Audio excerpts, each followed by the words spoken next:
Last time हम लोग A1 के बारे में बात कर रहे थे। आज हम उसे कंटिन्यू करेंगे। A1 को हम लोग धमनियों की औषधि बोलते हैं, यानी ये हमारे शरीर में जो आर्टरीज होती हैं उसकी औषधि इसको बोला गया है। ये औषधि धमनियों को फैलाने का काम करती है, यानी जब हम इसे पॉजिटिव डाइल्यूशन में लेते हैं तो ये धमनियों को फैलाएगी, और जब हम डाइल्यूशन नेगेटिव करेंगे तो ये धमनियों को सिकोड़ देती है। अगर ध्यान से देखा जाए तो ये औषधि जो है बेसिकली रक्त रोगों की औषधि है, रक्त प्रकृति की औषधि है। अगर हम हृदय को देखें तो हृदय के दो भाग होते हैं। पहला भाग, पहला नहीं कहूंगा, एक भाग जो शरीर में शुद्ध रक्त की सप्लाई करता है, और दूसरा भाग जो शरीर से अशुद्ध रक्त को ग्रहण करता है। तो यदि हम हृदय को दो भागों में बांटे तो हृदय का बायां भाग यानी लेफ्ट साइड का जो हिस्सा है वहां पर शुद्ध रक्त पाया जाता है। तो ये जो एंजाइटी को वन नामक औषधि है, ये हर्ट के राइट पार्ट पर, सॉरी लेफ्ट पार्ट पर अपना इफेक्ट रखती है, जो कि शुद्ध रक्त को संचालित करता है। जब हम A1 का प्रयोग करते हैं तो A1 हर्ट के लेफ्ट पार्ट को कंट्रोल करती है, उसको मोटिवेट करती है ब्लड सर्कुलेशन के लिए, उससे उसमें जो भी रक्त संबंधी दिक्कतें हैं उसे ये ठीक करती है। इसी तरीके से अगर हम बॉडी के बाकी पार्ट पर देखें तो डायफ्राम के नीचे बॉडी के राइट साइड में एंजाइटी को वन अपना विशेष प्रभाव रखेगी, हर्ट के लेफ्ट साइड में, बॉडी के राइट साइड में। और अगर मैं इसकी तुलना A2 से करूं तो A2 हृदय के गंदे शरीर पर, जो गंदा खून रहता है, जिसमें गंदा हृदय में जो गंदा खून होता है उस पर A2 अपना प्रभाव रखेगी, और बॉडी के डायफ्राम से नीचे लेफ्ट पार्ट पर अपना प्रभाव रखेगी। तो ये दोनों एक दूसरे की वाइस वर्सा औषधियां होती हैं। दूसरी चीज, जैसे हमने हृदय के बारे में बात करी, ऐसे ही हम ऊपर की तरफ भी इसको कन्वर्ट कर देते हैं।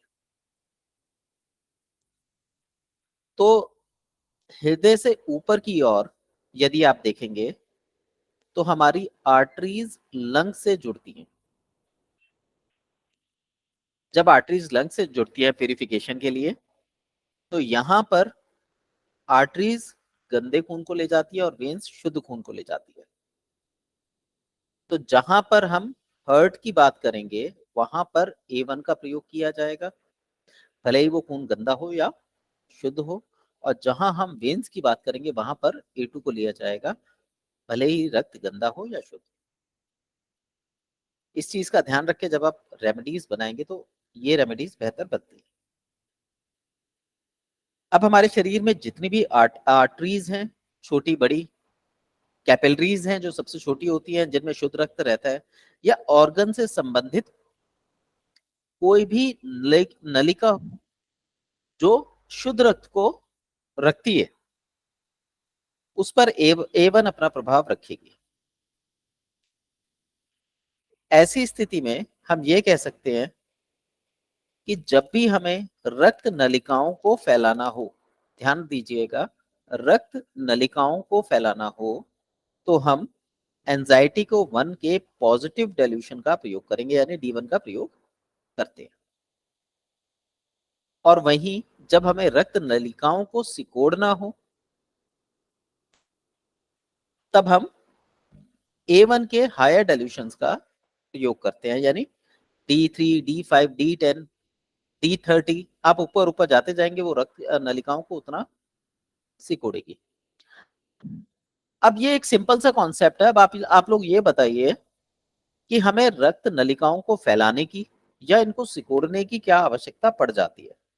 यदि हम इस उत्तर को हल कर सके, निकाल सके, तो हमें पता होगा कि A1 किस लेवल तक, कहां तक काम कर सकती है।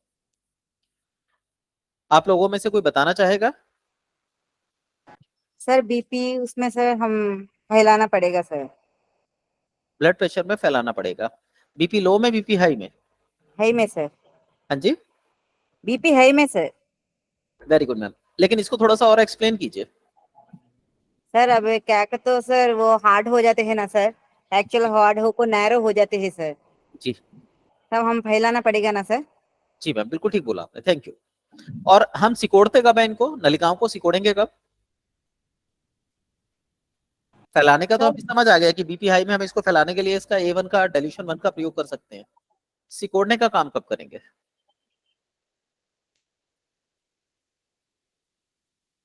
ट्राई कीजिए कोई।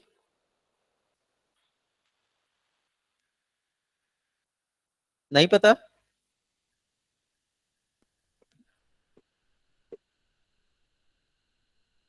बताइए।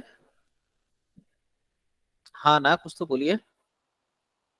अगर बीपी हाई में हम डाइल्यूशन 1 का प्रयोग कर रहे हैं तो नेचुरल सी बात है, लो बीपी के अंदर हम डाइल्यूशन, इसका डाइल्यूशन, लो डाइल्यूशन का प्रयोग करेंगे। इसके अलावा जब भी हमारी नलियों में सूजन आ जाती है, पानी भर जाता है, जब भी नसों में फ्लफीनेस दिखाई दे, जब भी नसों में जो करंट पास होता है वो कमजोर हो जाए, यानी नर्वस सिस्टम वीक हो जाता है, उस दौरान हम एंजाइटी को 1 का प्रयोग करते हैं, हायर डाइल्यूशन। क्लियर हुआ? यस जी।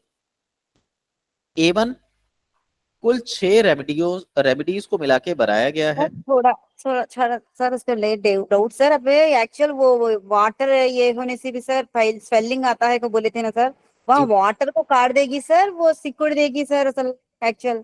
ये उसको निचोड़ देगी। हाँ वाटर एक्चुअल काटने से वो कैसा है तो सिकुड़ जाएगा ना सर। जब ये सिकुड़ेगी तो पानी रिलीज होगा, और ऐसे में हाँ व्यक्ति को जलोदर की शिकायत हो जाती है, पेट में पानी भरने की शिकायत हो जाती है। तो ऐसे में यदि आप S2 का डाइल्यूशन और A1 का डाइल्यूशन चलाएं या S1 का डाइल्यूशन चलाएं तो वो पानी भी शरीर से निकल जाता है। ओके। ठीक है। ये 6 रेमेडीज से मिलके बनी है, जिसमें से एक जो हाइड्रिस कैंडिडिस है, ये हमने एस ग्रुप में भी जानी थी। इस रेमेडीज को छोड़ के बाकी 5 रेमेडियां A1 को बनाती हैं, हम उसके बारे में अभी बात करेंगे। तो ये 6 रेमेडी मिलके जो A1 को बना रही हैं, वो इसमें रक्त स्राव नाशक गुण को पैदा कर देती, यानी जब भी नसों में, अकॉर्डिंग टू मेडिकल साइंस, रक्त पानी बनने लगता है या रक्त का स्राव होता है, तो हम एंजाइटी को 1 का प्रयोग करते हैं। आप ये बताइए, क्या आपको ऐसा कोई चीज ध्यान आता है कि जब शरीर की मामूली यानी छोटी से छोटी नलिकाएं रक्त को छोड़ देती हूँ या शरीर से पानी को छोड़ देती हूँ, क्या ऐसी कोई स्थिति आपको ध्यान आती है?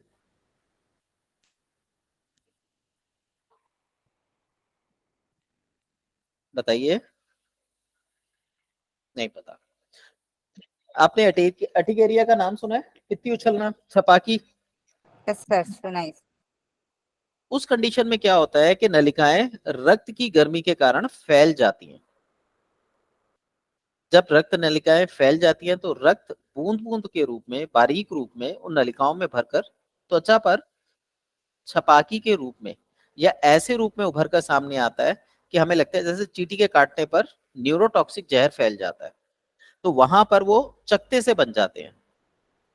ऐसे चकत्तों में पेशेंट को पानी और हवा से दूर रहने की सलाह दी जाती है, नहीं तो ये चकत्ते जो हैं बढ़ जाते हैं। ये चकत्ते शरीर में गर्मी बढ़ने के कारण हुए हैं, नसें फैलने के कारण, खुलने के कारण हुए हैं।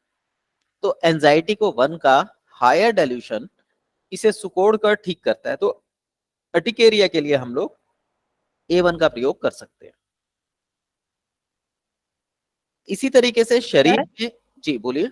सर ये वन एक्चुअल ये वन नेगेटिव डायल्यूशन देते हैं ना सर हायर बीपी में। आप बोले थे सर ये है नहीं एक्चुअल एक्सपेंड करेगा ना सर एक्चुअल। फिर ये वन पॉजिटिव में दे तो एक्सपेंड करेगा बोले थे सर। मैम एक्चुअल सभी लोग नेगेटिव में देते हैं सर। A1 आपका जब पॉजिटिव में दिया जाता है तो वो एक्सपैंड करता है, और जब नेगेटिव में दिया जाता है तो वो सिकोड़ता है। ओके हाई बीपी में सिकोड़ना इम्पोर्टेंट नहीं ना सर, एक्सपेंड करना ही इम्पोर्टेंट है ना। जी, एक्सपेंड करना इंपॉर्टेंट है, तो आप ऐसे में वो लगा सकते हैं। लेकिन इसका फिर एक ड्रॉबैक भी आता है, ओके बॉडी में उस समय कैल्सिफिकेशन हो रहा होता है। Okay sir. जब कैल्सिफिकेशन हो रहा है और आप नसों को फैलाते हैं तो कैल्सिफिकेशन भी बढ़ने लगता है, इसीलिए हम एंजाइटी को सिकोड़ते हैं, ताकि वो जो नसों को सिकोड़ते हैं ताकि जो कोलेस्ट्रॉल है वो ज्यादा जमा ना हो, टूट टूट के निकले। तो उसके साथ S5 का प्रयोग भी किया जाता है। तो या सर मूवमेंट आने पर अगर सिकुड़ने पर उसका उसमें है सो कोलेस्ट्रॉल तुड़ तुड़ के आ जाएगा सर। जी जी जी, ओके ओके। ठीक है। और आप A5 का भी A1 का भी इस्तेमाल करके देखिए। A1 रक्त में गर्मी को बढ़ाता है। यदि पेशेंट की प्रकृति रक्त प्रकृति है तो ऐसी कंडीशन में A1 का नेगेटिव डाइल्यूशन देंगे, और यदि पेशेंट की प्रकृति रस प्रकृति है, शरीर ठंडा है, तो A1 का पॉजिटिव डाइल्यूशन देंगे। आपने देखा होगा, अगर आप काफी इलेक्ट्रोपैट्स को जानते हैं तो कोई सर इसकी कोलेस्ट्रॉल। जी, हेलो हेलो, हाँ जी बोलिए। सर, कोलेस्ट्रॉल के लिए सर A1S5 जी इसका डाइल्यूशन। सर, डाइल्यूशन जो है हम लोगों ने शुरू से जाना है। देखिए मैं यहाँ पे एक चीज क्लियर करूं, जी इलेक्ट्रोपैथी की दवाइयां किसी रोग को ठीक नहीं करती, ये आपके बॉडी जी फंक्शंस को घटाती हैं या बढ़ाती हैं, जिससे जी रोग जी होता है। ऑर्गन की मेडिसिन। जी ये ऑर्गेनल मेडिसिन है सारी। जी तो ऐसे में हमें सिर्फ ये जानना है कि ये रेमेडी बॉडी पे काम क्या करती है। जी अगर हम इसका अनुमान लगाते हैं और हमें बॉडी के स्ट्रक्चर की अच्छी जानकारी है, तो हम उसे जी कोरिलेट करके उससे रिजल्ट ले सकते हैं। जी आपने सुना होगा ब्लड प्रेशर के लिए अलग अलग फार्मूले, अलग अलग दवाइयां हैं। उसका रीजन यही है जी कि वो कंडीशन के हिसाब से, पेशेंट की कंडीशन के हिसाब से दवा बताते हैं। जी जी कोई कहता है कि थर्ड डाइल्यूशन यूज करो, कोई कहता है सिक्स्थ डाइल्यूशन यूज करो। और हम यहाँ पे बुक के लैंग्वेज में अगर बात करें, एंजाइटी को भी बेसिक के बारे में बात करें, जो मैटी जी ने कहा है, वो कहते हैं कि एंजाइटी को वन धमनियों को फैलाती है। जी जी डायलेट करती अब है। ब्लड प्रेशर अगर किसी को है, उसकी बॉडी में कोलेस्ट्रॉल जमा हुआ है और हम उसे A1 देते हैं, तो नसें जी फैलेंगी, नसें फैलेंगी, गर्मी बढ़ेगी, जी गर्मी बढ़ेगी, और हमने क्लेंजिंग सही से नहीं किया तो कोलेस्ट्रॉल और जमा हो जाएगा उसकी बॉडी में। इसलिए थर्ड डाइल्यूशन सेफ्टी के लिए हम इसका इस्तेमाल कर सकते हैं। Third dilution. जी, लेकिन अगर आप किसी का ब्लड प्रेशर वाकई ठीक करना चाहते हैं तो डाइल्यूशन 1 यूज होगा। जी लेकिन सर, जब हमारे आर्टरियों में हम्म ब्लॉकेज आ जाता है, हम्म तो उस समय हमें हमारी कोशिश ये होना चाहिए कि जो पल्मोनर जो जो आर्टरी है वो डायलेट हो, जिससे कि जी ब्लड ब्लड पहुंच सके। जी, अगर हम इसको सिकोड़ देंगे सर, तो स्टेनोसिस की वजह से हाँ जी, ब्लड सप्लाई कट हो जाएगी। हाँ। लेकिन जब भी आप इसकी मेडिसिन देखेंगे तो उसमें थर्ड डाइल्यूशन ही एंजाइटिको का प्रयोग किया जाता है।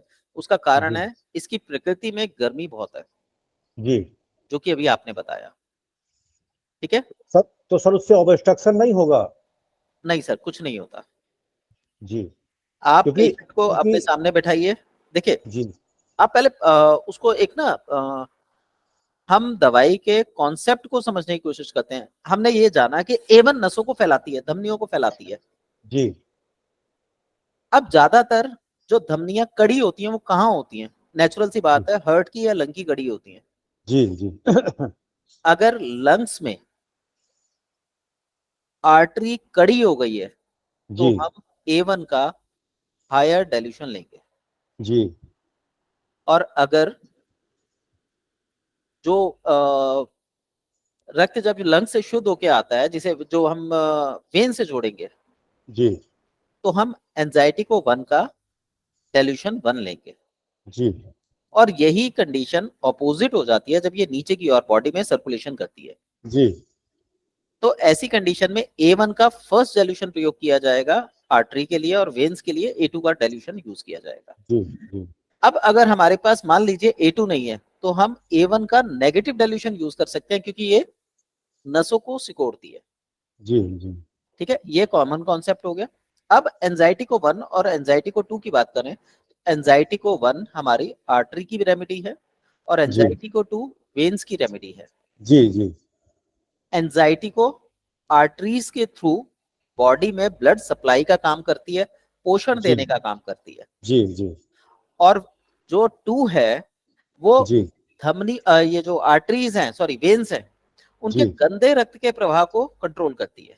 जी। असल में सर मैं इसलिए थोड़ा सा कंफ्यूज हो गया था, हाँ जिससे कोरोनरी आर्टरी डिजीज होती है, जी सीएडी, जी और उसका जो बहुत बड़ा कारण होता है वो कोलेस्ट्रॉल होता है। जी तो जो कोलेस्ट्रॉल की वजह से जो ब्लॉकेज आ जाता है, तो क्योंकि एलोपैथ में क्या करते हैं, वो ऐसी दवा देते हैं जिससे कि आर्टरी डायलेट हो, हम्म, और कोलेस्ट्रॉल की दवा दे देते हैं वो लोग, जी है ना। जैसे उनका रोस्टोवास्टिन वगैरह आता है, जी एस्पिरिन आता है ब्लड को थिन करने के लिए, जी प्रोपाजिल वगैरह आता है। जी तो वो क्या करते हैं कि जैसे सॉर्बिट्रेट वगैरह, वो थोड़ा सा क्या करती है कि आर्टरी को डायलेट करती है। हाँ जी जी, उससे क्या होता है, तो उससे थोड़ा सा जो रूट है, जो ऑब्स्ट्रक्शन है, वो थोड़ा दूर हो जाता है, जी ब्लड पहुंचने लगता है हार्ट को, जी तो एंजाइना के चांसेज और हार्ट फेल्योर के चांस कम हो जाते हैं। जी तो सर थोड़ा मैं उसी में थोड़ा सा मैं कंफ्यूज हो गया था कि अगर हम थर्ड डायल्यूशन देंगे तो ये जो आर्टरी है वो नैरो हो जाएगी, बिल्कुल। सिकुड़ जाएगी, हाँ जी तो ब्लड सप्लाई में ऑब्स्ट्रक्शन आएगा, जी क्योंकि वहाँ ऑलरेडी कोलेस्ट्रॉल की वजह से ब्लॉकेज है। जी तो सोच इसलिए सर थोड़ा सा कंफ्यूज हो गया सर, था। मैं वही बता रहा हूँ आपको, इलेक्ट्रोपैथी में भी कई डॉक्टर्स यही करते हैं, वो एलोपैथी के कॉन्सेप्ट को समझकर उसी के जी अकॉर्डिंग इंस्टेंट रिजल्ट देने के लिए जी A1 और A3 एक साथ प्रयोग में लाते हैं। जी जी उसमें क्या होता है कि A1 का थर्ड डाइल्यूशन दिया जाता है, जो इसको सिकोड़ता है। जी S5 दी जाती है, जो कोलेस्ट्रॉल को तोड़ने का काम करती है। जी और A3 दी जाती है, जो खून को पतला करती है। जी थिनर काम यानी करते हैं। अगर आप देखेंगे तो सेम वही प्रोसेस हो रहा है जो एलोपैथी में हो रहा है। जी जी अब एज अ इलेक्ट्रोपैथ हमने क्या करना है, हमने सिर्फ धमनियों को फैलाना है। जी अगर धमनियां फैलती हैं, और समझिए व्यक्ति की प्रकृति रक्त प्रकृति है, जी तो एंजाइटी को 1 जब फैलाएगी उसको, तो उसमें जी अर्टिकेरिया के लक्षण उत्पन्न हो जाएंगे। जी व्यक्ति कहेगा मैं उस तरफ से ठीक हुआ, इधर बीमार पड़ गया। हाँ हाँ, सेकंड कॉम्प्लिकेशन आ गया। सेकंड कॉम्प्लिकेशन आ गया, तो वो या तो दवाई लेगा नहीं, जी या जी वो ये कहेगा कि भाई मेरे को परेशानी हो रही है। जी इसलिए हम सेकंड डाइल्यूशन को प्रेफर करते हैं, क्योंकि सेकंड डाइल्यूशन माइल्ड होता है, नंबर 1। जी जी नंबर 2, जी अगर कोई रस प्रकृति का व्यक्ति है तो आप डाइल्यूशन 1 देके देखिए, और साथ में कोई क्लेंजर इसको दीजिए, जैसा जी हमने S5 को चुना, जी और इसके साथ सलास का प्रयोग कराइए, और साथ में S2 का हायर ये सॉरी लोअर डाइल्यूशन, डाइल्यूशन 1 बार बार दीजिए, तो आप S1 का, जी बिल्कुल S2 S2 का। जी जी S2 यूरिनेशन बढ़ाने के लिए, S5 पथरी को तोड़ने के लिए, कोलेस्ट्रॉल को तोड़ने के लिए, जी सलास पेट साफ करने के लिए। जब बॉडी जी का फंक्शन रेगुलेट होगा, क्योंकि स्टूल यूरिन निकलेंगे तभी फर्क पड़ेगा। जी जी कौन जी जी, और आप चाहें तो इसमें F1 का भी फर्स्ट सॉल्यूशन पसीना लाने के लिए दे सकते हैं, ताकि बॉडी की टॉक्सिसिटी जल्दी निकले। लेकिन F1 यहाँ का पे ये ध्यान रखना है, सर एक मिनट, यहाँ ये ध्यान रखना है कि पेशेंट में गर्मी ना बढ़े। अगर पेशेंट की गर्मी बढ़ी तो उसको जी परेशानी होगी, इसलिए सेकंड या थर्ड डाइल्यूशन प्रयोग किए जाते हैं, ताकि उसको ज्यादा परेशानी ना हो। पर जी। तो बेस्ट इसमें होगा कि आप फर्स्ट का प्रयोग इस, करें। जी बोलिए। इसमें सर सेकंड ज्यादा बेहतर रहेगा। हाँ, सेकंड बेहतर रहेगा। इसमें आपका A1 S5 A3 जी, A3 नहीं और लगाएंगे सर हम। जी A3 खून पतला करने के लिए यूज कर सकते हैं। A3 तब लगाइए जब पेशेंट को दिक्कत हो। नहीं तो अगर आप सेम ग्रुप को लगाते हैं, तो उनके हम्म प्लांट सेम होने की वजह से उसके हम्म किसी खास ऑर्गन पे या किसी खास फंक्शनिंग पे फर्क पड़ जाता है। फिर हमारे जी और एलोपैथी में अंतर नहीं रह जाएगा। जी जी इसीलिए A3 लगाने की सलाह मैं तो नहीं दूंगा। आप सिर्फ गर्मी का ध्यान रखते हुए A1 का प्रयोग करें, और यदि गर्मी बढ़ रही हो तो पैरों को ठंडा कर दें। जी ऐसा करने से भी A1 अपना प्रॉपर काम कर पाएगी। जी जी जी। जी। S2 का हाई डाइल्यूशन रहेगा, F1 S2 का का हाई फर्स्ट रहेगा। डाइल्यूशन रहेगा ताकि यूरिन ज्यादा है। जी सलाह दिन में 2 बार, खाना खाने के 1 घंटे के बाद। सर थोड़ा सा मैं आपका टाइम लूंगा इस सब्जेक्ट में। जी जी सर, बिल्कुल सर बिल्कुल। सर कोई दिक्कत तो नहीं होगी आपको? सर क्लास के दौरान लीजिए, कोई दिक्कत नहीं है। सर मैं ये कह रहा था, जैसे जैसे किसी को मान चलिए किसी को CAD है, हम्म और अब ये तो चलिए ये तो मालूम है कि कोलेस्ट्रॉल की वजह से है, हम्म आर्टरी में पल्मोनरी आर्टरी में कहीं ब्लॉकेज आ गया। जी लेकिन सर अगर वो डायबिटिक, क्योंकि बहुत बड़ा कारण आजकल सबसे बड़ा कारण कार्डियो का जो है डायबिटिक की वजह से भी है सर। जी। तो अगर साथ में अगर कोई हमको मिलता है जिसको ब्लॉकेज है, हम्म और वो कोरोनरी आर्टरी डिजीज का पेशेंट है, हम्म और साथ में उसको डायबिटीज भी हम्म है ना, और साथ में कोलेस्ट्रॉल उसका ट्राइग्लिसराइड या लोअर LDL बढ़ा हुआ है भाई, और तो बहुत से कोलेस्ट्रॉल है, लेकिन मेनली दो ही का काम है उसमें, हाँ जी। या तो आपका LDL और आपका ट्राइग्लिसराइड। तो सर मेरे कहने का मतलब ये, जैसे किसी को साथ में डायबिटीज भी है, जी तो उसको हम डायबिटीज को मेंटेन करने के लिए भी तो हमको देना पड़ेगा कुछ, और साथ में उसको चूंकि ये है तो हाइपरटेंशन भी होगा। सर मैं फिर एक बात दोहराऊंगा, जी ध्यान दीजिएगा मेरी बात को। जी हम जी लोग बीमारियों को ठीक नहीं करते, हम बॉडी फंक्शन को रेगुलेट करते हैं। जी ठीक है। जी बीमारी को थोड़ी देर के लिए साइड रख दीजिए। व्यक्ति जी आपके पास आया, जी आपने देखा उसको CAD है, विद डायबिटिक है। जी सबसे पहले हमें डायबिटीज में ये देखना है वो हाइपोग्लाइसेमिक है, हाइपरग्लाइसेमिक है। जी जी आप अगर डायबिटीज को पकड़ेंगे तो जी उसके अकॉर्डिंग आप हार्ट की डिसीज को पकड़ेंगे। अगर आप जी हार्ट की डिसीज को पकड़ेंगे तो उसके अकॉर्डिंग आप डायबिटीज को पकड़ेंगे। किसी एक को तो आपको पकड़ना होगा। जी सिद्धांत कहता है कि जो रोग बढ़ा हुआ है, जी एक्यूट कंडीशन में, पहले उस पे काम कीजिए। तो आपको क्या जी। लगता है, डायबिटीज पे काम करेंगे या पहले हार्ट पे काम करेंगे?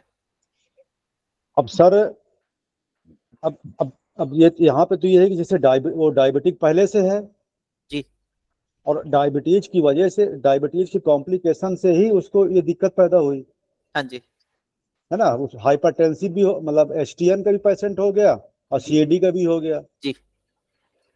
तो सर अब इसमें ये देखिए, एक्यूट कंडीशन कौन सी है, CAD की है या डायबिटिक की है? नहीं, अब डायबिटीज तो सर यहाँ क्रॉनिक हो गया। डायबिटिक क्रॉनिक हो गया तो इसका मतलब ये हुआ कि हमें CAD को ठीक करना है। पहले हमें CAD पकड़नी है। जी तो हमने पहले CAD पकड़ी। जी CAD के लक्षण ये हैं कि बॉडी में हाइपरटेंशन बढ़ी रहती है, जी खून गाढ़ा होता है। जी जी अब आपने खून को पतला करना है, जी या नसों को फैलाना है, जी या हार्ट को ताकत देनी है कि वो पंपिंग अच्छे से करे, या जी लंग्स को रेगुलेट करना है?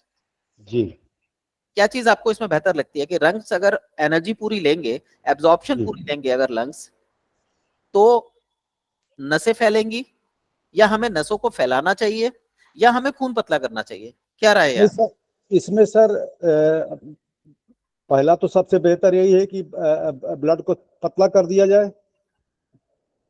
सर ये तो फिर मेडिकल केस हो गया ना, ये तो हाँ हाँ एलोपैथी वाली टेक्निक हो गई। हाँ हाँ अगर एक बात बताइए, अगर हम उस व्यक्ति की सांसों को रेगुलेट करें, जी उसके लंग्स को रेगुलेट करें, जी लंग्स की क्षमताओं को बढ़ाएं, तो जी। क्या उसकी बॉडी ऑक्सीजन ज्यादा मात्रा में ग्रैब नहीं करेगी, इकट्ठी नहीं करेगी? नहीं सर, ये चीज सर, इसमें यहाँ पे भी एक प्रॉब्लम और भी तो है सर। हाँ जी बोलिए। अगर अगर डायबिटिक है, हाँ जी अब उसका ब्लड गाढ़ा है, जी और ब्लॉकेज भी है 90%, जी है ना। तो जी। जब ब्लड पहुंचेगा ही नहीं तो ऑक्सीजन कहाँ से पहुंचेगा हार्ट में? सर मैं वही तो कहना चाह रहा हूँ, आप मेरी बात नहीं समझ पाए। अगर हम उसकी बॉडी में ऑक्सीजन की कैपेबिलिटी को बढ़ा दें, जी तो बाकी दोनों को कवर कर लेगा या नहीं करेगा वो? हाँ, कवर हो जाएगा सर। तो इसके लिए हम P ग्रुप को नहीं चुन सकते? पी जो ग्रुप सर, P2। विशेष वो इसी रूप के लिए बना हुआ है, और आप जी देखिए वो रक्त की औषधि है। जी तो अगर हम नसों को खोलें जी P ग्रुप और F ग्रुप के साथ, तो आपको क्या लगता है ये काम करेगा या नहीं करेगा? करेगा सर। ठीक है। अब जी हम नसों में कोलेस्ट्रॉल, जो आपने एलडीआर और कोलेस्ट्रॉल की बात करी, उसको तोड़ने जी के लिए एस ग्रुप का प्रयोग करें, जी S5। जी और स्टूल और यूरिन के लिए फिर सलास और वो उस दोनों का प्रयोग करें। जी। अब आपको क्या लगता है डायबिटीज और ये दोनों एक साथ ट्रीट हो सकती है, नहीं हो सकती? बिल्कुल हो सकता है सर। जी सर, मेरे जो कॉन्सेप्ट हैं वो बिल्कुल बेसिक हैं। जी मैं बीमारियों को ठीक नहीं करता, मैं शरीर को रेगुलेट करने की बात करता हूँ। और जी यही बात मैटी जी ने अपने कॉन्सेप्ट्स में कही है। जी। ठीक सर। ठीक ठीक सर। और अगर और कोई डाउट है तो पूछ सकते हैं। नहीं सर, थोड़ा सा इसलिए तो मैंने आपसे कहा, थोड़ा सा आपसे टाइम चाहिए, कंफ्यूजन दूर हो जाए। ये सही है सर कि इलेक्ट्रोहोमोपैथ की मेडिसिन ऑर्गन को ठीक करती हैं, हाँ जी। Should be not disease. जी, जी हम लोग एक्चुअली डिसीज के पैटर्न्स को सीख रहे हैं, जी इसीलिए गड़बड़ियां हो रही हैं। अब अगर आप कैड और इसको एक साथ लेते हैं डायबिटीज को, तो आप जी देखेंगे दवाइयां वाइस वर्सा हो जाती हैं। एक जो एक को ठीक कर रही है वो दूसरे को खराब कर रही है, और जो जी दूसरे को ठीक करेंगी वो पहले को खराब करने लगेगी। जी जी जो आपका संशय था वो ये था, तो जी उसका उसका जो निवारण है वो ये है कि आप इसमें पी और एफ ग्रुप को जोड़ दीजिए जी जी। और क्लेंजर को साथ में लगा दीजिए। हम्म। तो ऐसा करने से मोशन और यूरिन जब रेगुलेट होगा, बॉडी में ऑक्सीजन पूरी आएगी, तो जी हार्ट ब्लड के थ्रू अपने आप को मेंटेन कर लेगा। तो A3 की जी यहाँ इतनी आवश्यकता पड़ेगी नहीं हमें। जी जी जी। हमने क्या करा, हार्ट को फैला दिया, लंग्स को खोल दिया। ऑक्सीजन जब प्रॉपर आई तो वो अपने जी आप ही नर्व्स को खोलने का काम करेगी। जी और उस पर भी हमने एंजाइटी को लगा दी तो वो उसको सपोर्ट कर देगी। जी लेकिन जी। ऐसे कंडीशन में पेशेंट में से बलगम का निकालना, जो म्यूकस बन रहा है उसका, उसको निकालना हम्म। जरूरी है, जो उसे जी रस या रक्त के माध्यम से ब्लड में इकट्ठा हो रखा है। हम्म। ठीक है। जी हाँ। और ऐसे केस में अधिकतर आपको पेशेंट के खून में गर्मी मिलेगी, चाहे वो जी डायबिटिक हो चाहे कैट का पेशेंट हो। जी जी इसीलिए यहाँ पर लगाने की दवाइयां भी बेहतर काम करेंगी, तुरंत खोलती हैं वो छाती को। जी यहाँ पर एक चीज और कहना चाहूंगा मैं, अगर आप एलोपैथी की तरह दवाइयों का इस्तेमाल करेंगे जी तो वहां पर रिस्क थोड़ा कम होता है, क्योंकि जी पेशेंट की ब्लड में मिलने में और उसे डायलेट होने में, उसे राउंड अप होने में समय लगता है। पर जब आप जी इलेक्ट्रोपैथी के नियम पे दवाइयों का प्रयोग करते हैं तो दवाइयां विद इन सेकेंड्स रिजल्ट देना शुरू कर देती हैं। जी ऐसी कंडीशन में एक्यूट कंडीशन कहलाती है और इसमें रिस्क थोड़ा सा ज्यादा होता है। तो जी कोई भी दवा पिलाने से पहले पर्टिकुलर बिंदु पर लगा के देख लीजिए रिजल्ट क्या आ रहा है, और या फिर दवा का सेकंड डाइल्यूशन पिलाने में यूज कीजिए, क्योंकि वो न्यूट्रल होता है। और जैसे ही आपको पता लगे दवा का चयन आपका सही हो गया है, आप देन डाइल्यूशन 1 का प्रयोग कीजिए। जी। ठीक है। ठीक सर, चलिए, ठीक। क्वेश्चन। ठीक सर, ओके। ओके सर, किसी और का कोई क्वेश्चन है? चलिए आगे करते हैं। इस दवा के बारे में बोला था कि इस दवा का जो गुण है वो रक्तस्राव नाशक है, यानी नसों में जो मुख खुल जाता है और उनमें रक्त या फिर जो रक्त के कंटेंट होते हैं वो निकल आते हैं, जैसे कि एटिकेरिया, यानी उनमें गर्मी आ गई है, नसें फैल गई हैं, तो ये उन्हें सिकोड़ने का काम करती है। अब ध्यान दीजिए, धमनियों को, आर्टरीज को फैलाती है, गर्म करती है, परंतु उनके बीच में जो छिद्र बन गए हैं उनको बंद करने का काम भी यही करती है। यानी अगर किसी व्यक्ति का हृदय कमजोर है, वो अपनी बात को सही से रख नहीं पाता, अपने आप को रिप्रेजेंट नहीं कर पाता, घबराहट वाले नेचर का होता है, लोगों से आंख नहीं मिला पाता, कोई कुछ बोले तो प्रॉपर जवाब नहीं दे पाता या जवाब सूझता नहीं है, ऐसे लोगों का पेरिकार्डियम कमजोर होता है, उनके लिए यह दवा बेहतर होती है। ये दवा एसिडिटी, बाइल, इनको रोकने वाली या खत्म करने वाली औषधि कहलाती है। इसके अलावा किसी व्यक्ति को यदि जरूरत से ज्यादा क्रोध आता हो और क्रोध भी वो अपने आप पे ही व्यक्त करता हो, हाइपरनेस उसमें बहुत ज्यादा रहती हो ड्यू टू एक्सेसिव एनर्जी, और आंतों में नमी की वजह से यदि कब्ज हो गई हो, जिसमें कि पतले दस्त आते हैं, जब नमी बढ़ेगी आंतों में तो दस्त पतले होंगे, बैक्टीरिया उसके अंदर निकलता है, तब इस औषधि का प्रयोग किया जाता है। तो इस औषधि को हम यक्ष्मा नाशक बोलते हैं। यक्ष्मा होता है राजयक्ष्मा।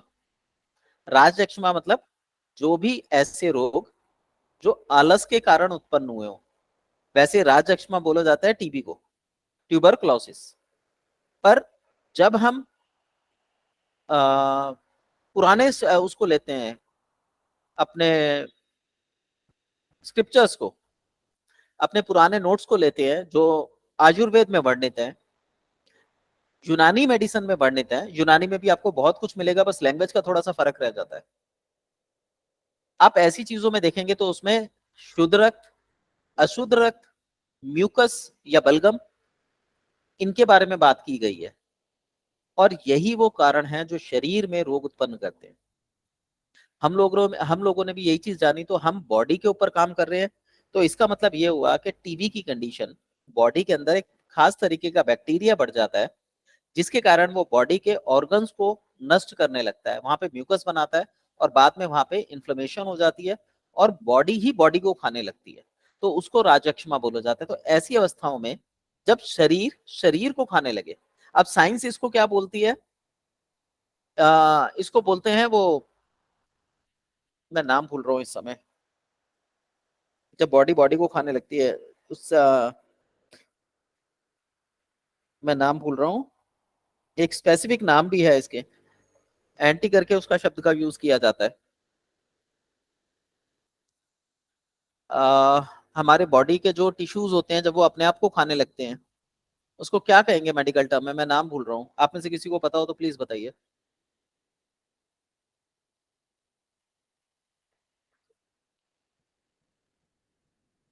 किसी को मालूम है तो प्लीज बताएं, मेरे को अभी ध्यान नहीं आ रहा है, इसके लिए एक प्रॉपर वर्ड है। आ, अपनी एंटीबॉडीज को खाना चालू कर देती है। हाँ जी मैं उसी की बात कर रहा हूँ, उसके लिए एक प्रॉपर वर्ड है, वर्ड याद नहीं आ रहा मुझे अभी।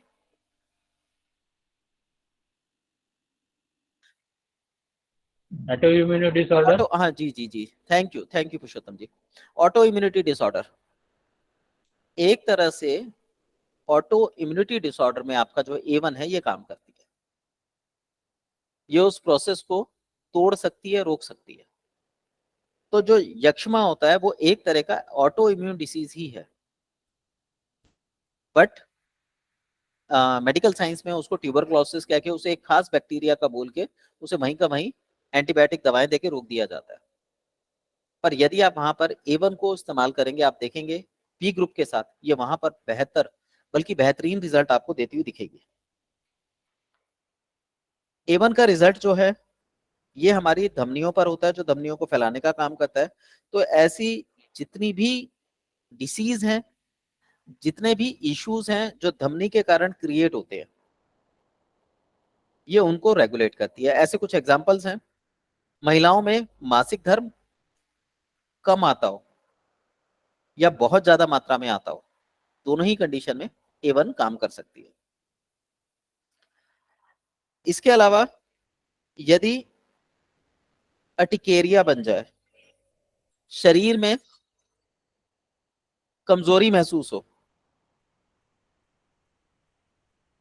शरीर में कहीं पर भी खून की गांठें बनने लगे, खून में रेड ब्लड सेल्स कम हो जाए, व्हाइट ब्लड सेल्स की संख्या बढ़ने लगे, ऐसी अवस्था को शोथ बोला जाता है या सूजन बोला जाता है। सूजन की अवस्था में, खून में सूजन, किसी भी स्थान पर पित्त उठती हो, उसमें खुजली या जलन होती हो, शरीर में गर्मी के साथ गठिया हो गई हो, जब गठिया बिगड़ जाती है तो गर्मी बहुत अधिक बढ़ जाती है, गठिया भी गर्मी बढ़ने के कारण होती है। तो गठिया के शुरुआती रूप में भी आप इसका इस्तेमाल कर सकते हैं। और जब गठिया बिगड़ जाती है तो हाथ पैर टेढ़े हो जाते हैं, हड्डियां टेढ़ी हो जाती हैं, ऐसी अवस्था में भी आप इसका इस्तेमाल करेंगे। जोड़ों में दर्द होता हो जिसका बेसिक रीजन ब्लड सर्कुलेशन में गर्मी का बढ़ना हो। यहाँ पे कंडीशन का ध्यान रखिए, जब भी ज्वाइंट पेन होता है तो जरूरी नहीं है कि वहां पर ब्लड सर्कुलेशन प्रॉपर हो। अगर ब्लड सर्कुलेशन प्रॉपर हो, उसी अवस्था में A1 काम करती है। तो आप ये कह सकते हैं कि घुटने में ऊपर की ओर या आगे की ओर अगर दर्द है तो A1 का प्रयोग करेंगे, और यदि घुटने में पीछे की तरफ दर्द है तो आप A2 का प्रयोग करेंगे। A1 और A2 में यही डिफरेंस है कि जहां पे A1 काम नहीं करेगी तो वहां पे या तो A1 का हायर डाइल्यूशन, नहीं तो जब वेन्स की बात करेंगे तो A2 के डाइल्यूशन का हम प्रयोग करेंगे। ऐसे कोई व्यक्ति अगर एनीमिक है, यानी उस व्यक्ति के शरीर में हीमोग्लोबिन तो पूरा है पर रक्त गाढ़ा है, तो वो व्यक्ति भी एनीमिक हो जाएगा, हाइपर एक्टिव होगा। ऐसे व्यक्ति पर A1 का प्रयोग किया जाएगा।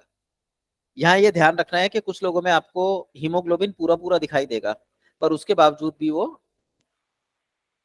गुस्सैल होगा, झगड़ालू होगा, लड़ाकू होगा, पर शरीर में ब्लड प्रेशर बढ़ने के सिम्टम्स मिलेंगे, यानी वो पैरों को ढककर सोता होगा। तो ऐसी कंडीशन में A1 प्रयोग की जा सकती है। जिन व्यक्तियों के पैर ठंडे रहते हैं A1 प्रयोग की जा सकती है। किसी को अगर बॉयल हो जाए, फोड़े हो जाए, बुखार हो, तो हम A1 का प्रयोग कर सकते हैं बशर्त हम इसकी स्ट्रेंथ को समझ सके। अब बुखार में आपने देखा होगा मलेरिया बुखार, बुखार में भी देखिए नॉर्मल जो व्यक्ति का टेम्परेचर है, जब उससे ज्यादा टेम्परेचर हो जाए तो A1 का हायर डाइल्यूशन प्रयोग करेंगे, और वहीं बुखार अगर लोअर साइड पे चला है तो डाइल्यूशन 1 यानी लोअर डाइल्यूशन प्रयोग करेंगे। मलेरिया हो गया, चिकनगुनिया हो गया, ऐसे बुखारों में शरीर अंदर से ठंडा पड़ जाता है, रेड ब्लड सेल्स की कमी होती है, तो हम A3 का प्रयोग करते हैं। और यदि रेड ब्लड सेल्स पूरे हों या लगभग पूरे हों और फिर भी खून की कमी के संकेत आ रहे हो तो हम A1 का प्रयोग करेंगे। एनीमिया के अलावा रक्त में गांठें पड़ना, जो अभी हमने बात करी, रक्त संचालन कमजोर होना, नसों की जो आर्टरीज हैं उनकी कमजोरी, सिस्टाइटिस यानी यूरिनरी ब्लैडर में सूजन का आना, डिसेंट्री में, जलोदर में, सिर में पीड़ा बनी रहती हो उसमें, आंखों की पेशियों में ऐंठन आती हो जो ज्यादा मोबाइल, टीवी या आंखों पर जोर देने से आती है, इसके अंदर, कोमा रोग में, गाउट में, जब उल्टी में खून आता हो, बवासीर के अंदर, रक्तीय बवासीर जो होती है, सिर में लगातार पीड़ा बनी रहती हो, इस कंडीशन में, सभी हार्ट की डिसीजेज में, जो व्यक्ति थकान अनुभव करता हो, कमजोरी अनुभव करता हो, आलस्य हो, शारीरिक क्षमताएं कमजोर हो, सेक्सुअल डिसऑर्डर्स हो, गुदा में रक्त स्राव होता हो, महिलाओं में मासिक धर्म या तो अभाव हो जाए उम्र से पहले, हार्मोनल डिसबैलेंस हो जाए, या फिर जरूरत से ज्यादा रक्त आता हो। ऐसे फोड़े जो बहुत कॉम्प्लिकेटेड होते हैं, उस स्थिति में शरीर में यदि कहीं गिल्टी बने, जैसे फोड़ों में गिल्टियां बन जाती हैं, ऐसी अवस्था में मस्तिष्क में, आपने देखा होगा पैरालिसिस के केसेस में मस्तिष्क की नसें फट जाती है, जहां पर थोड़ी सी ब्लीडिंग होती है और ब्लड जम जाता है। ऐसे केसेस में यदि ब्लड में शुगर की मात्रा बढ़ जाए, इसे रक्त में बोलते हैं, इस अवस्था में, जो कि अभी डॉक्टर साहब बोल रहे थे कि वो डायबिटिक भी है और CAD का भी रोग है, तो इस अवस्था में यदि कोई व्यक्ति थूकता हो और थूकने के दौरान बलगम में रक्त आता हो, जो कि मैंने बताया क्षय की कंडीशन भी होती है, टीबी की भी कंडीशन होती है, लेकिन जिन व्यक्तियों का लंग्स कमजोर होते हैं उनको भी ये समस्या होती है, पर उन्हें टीबी नहीं होता। तो यदि वो अपने पैरों को गर्म कर लें तो टीबी आगे बनने से रुक जाता है। पर अगर वो व्यक्ति ज्यादा तनाव में चला जाए या बॉडी ज्यादा डेप्रिशिएट हो जाए तो वो टीबी में कन्वर्ट हो जाती है। किसी को सनस्ट्रोक लग जाए, आजकल लू चल रही है, किसी को लू लग जाए तब भी A1 का प्रयोग किया जा सकता है। टॉन्सिलाइटिस में,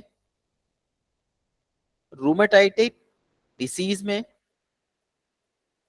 जब शरीर में मांसपेशियां अकड़ती हों, पैरों में, उंगलियों में, हाथों में क्रैम्प आते हों, घाव के अंदर, नक्सीर में A1 का प्रयोग किया जा सकता है।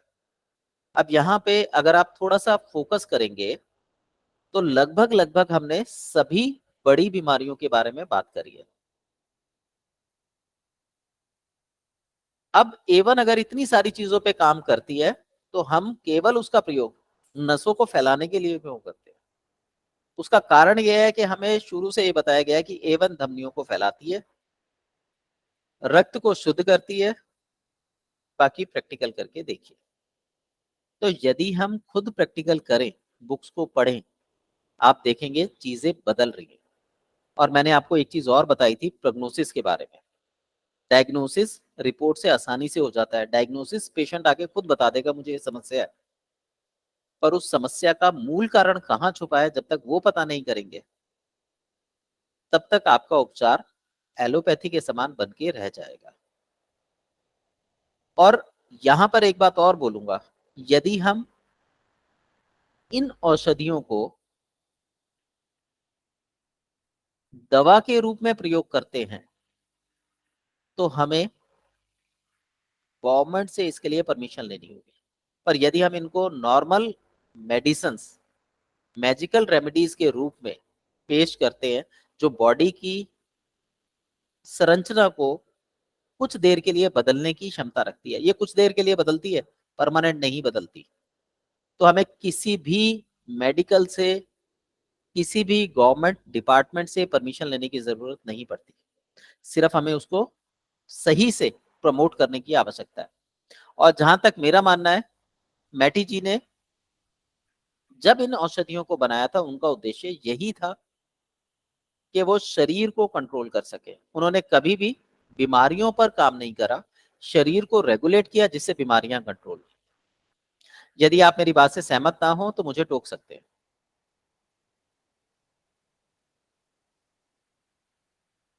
किसी को कुछ कहना है?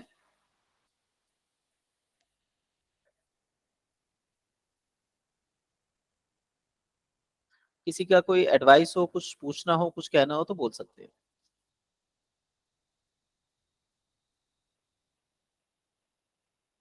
ओके, हम लोग कल मिलते हैं।